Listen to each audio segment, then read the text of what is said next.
At the corner of sales and marketing, something to think about is the lost art of storytelling in the sales profession. Lost due to the historical mischaracterization of the profession, the fact that there still might be some unscrupulous salespeople out there, and too many salespeople in their comfort zone just pushing features and benefits. Now, when I say the art of storytelling, it's still about being truthful, but telling a compelling story to the person you're trying to connect to. Now, I know the sales profession has seen its fair share of change over the years. In the early days, it was all about the glitter. Anything you were selling, you had to make sound exciting, whether it was aluminum siding or a vacuum cleaner. And foundation of selling became the features and benefits. Push, push, push. And remember the old movie, only closers got the coffee. But by the 1960s, both buyers and salespeople were becoming more sophisticated. The American Purchasing Society was formed to credential buyers. And sales gurus like Zig Ziglar were talking about the need to increase the perception of the selling organization. This led salespeople to really focus on relationship-based selling, being the best friend of their customer. Sure, their best friend would never leave them or forced to give them a lower price.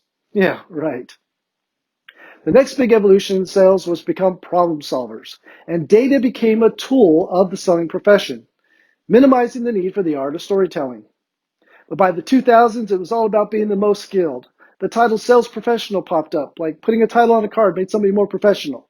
And value-added whatever became the new thing. So in spite of all this training, evolution, and sophistication, what is the nature of business-to-business selling today? It's changing rapidly, in large part to the digital revolution, which is squeezing out the traditional selling practices. Here are just a few ways that's happening. The first is your customer can find most of the information they need to make a purchase decision on the internet before even reaching out to you. Those features and benefits you're planning on telling them about, they probably already know about them. Customers now have access to their own voluminous data. They don't need you for that anymore. And people are spread out like never before. Trying to create a relationship with somebody 3 states or a continent away, very difficult. And voicemail and email are now being used as a shield to keep you away from your customer. And value-added whatever is now passé. So many companies promoted value-added this, value-added that, only to give it away. Now here's the reality. If it doesn't cost anything, it's not worth anything. And the newest wrinkle is the fear over virus spread may make it more difficult to make a person-to-person contact. So today, I don't want to think about what you sell, but potentially improving how you sell it.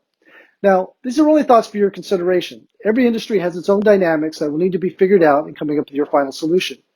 But my formula is this. Don't show up with anything they're expecting. Lunacy, right? Well, not exactly. See, when your customer can anticipate what you're going to say, they can prepare objections to deflect you from your selling effort. It costs too much. There's no reason to change. Let me think about it for a while. I'm happy with my current supplier or product. There's no budget for that. My boss will never go for it. You've heard them all. But what if you showed up with something they weren't expecting, something interesting, intriguing? And that's when the art of storytelling comes in. Again, a story based on fact. You don't want to daze and confuse your customer. That'll only damage your credibility. But let's assume this fact.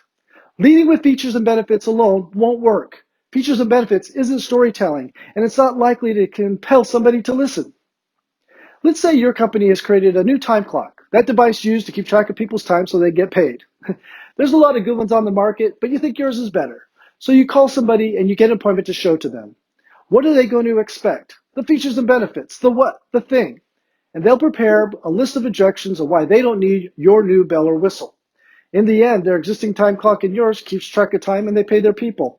So why listen? We have to get into the mind of our customers to see it from their perspective and tell a story that connects to what they need to do. Telling a story personalized to a customer before we get to the features and benefits is a way to connect with that customer in a fresh new way. And since you came at them from a way they weren't expecting, that they get from nobody else, and is intrinsically connected to a solution you might be able to develop, the traditional barriers may fall away. Storytelling is embedded in human life. We love it, whether it's movie, books, or blogs.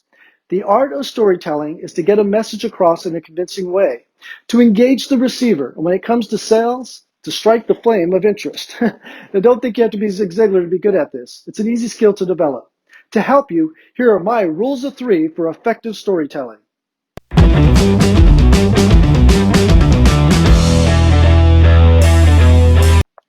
Rule number 1, understand your customer. Rule number 2, be sincere, transparent, and use honest emotion and belief. Rule number 3, Conclude your story with the customer wanting more. The first rule is to understand your customer, but not from a sales perspective.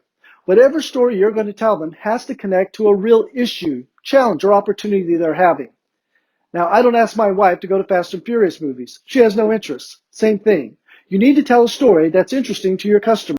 Rule number 2, be sincere, transparent, use honest emotion and belief. In the story that you're telling, you need to come across as authentic, but it needs to engage that customer as well. You might lay out a hypothetical on something you're pretty sure they connect to, ask them if they do connect with it, and see the story from their point of view. Rule number 3, conclude your story with the customer wanting or asking for more. Don't give it all up in the story. Effective storytelling ends with the customer asking you for more information, examples, or ideas. And it creates in them a desire to act on what you're selling. Now, I have never sold a time clock, so I don't know if there's a compelling story to tell about them. But I have to believe that the simple act of keeping track of time and paying people is not going to be enough to convince people to listen to some new bell or whistle or feature. There has to be more to it. Have you ever stood in a long line? It's never fun, right? I remember one time I took my young daughter to a circus. The line wrapped around the event center, and it was hot. The good news was they had stands selling water and lemonade. The bad news was there was no bathrooms. The doors didn't open for 30 more minutes, and my little girl had to go. I pleaded with the security guard to let us in, but he would not budge until she said, "Can I just go right there?" That door opened right away. Anyway, do your employees stand in long lines at the end of a shift just to clock out? Is this frustrating to them? Is it frustrating to you that you're paying people to stand in line? Well, if you'd like to change that, I have something to show you. See, that's just a quick example of finding a story that connects intrinsically to what you want to sell, but engages the customer before you get to the features and benefits. Let me leave you with this. The most important factor of any compelling story is about the person telling it. So what is your compelling story? That is something to think about.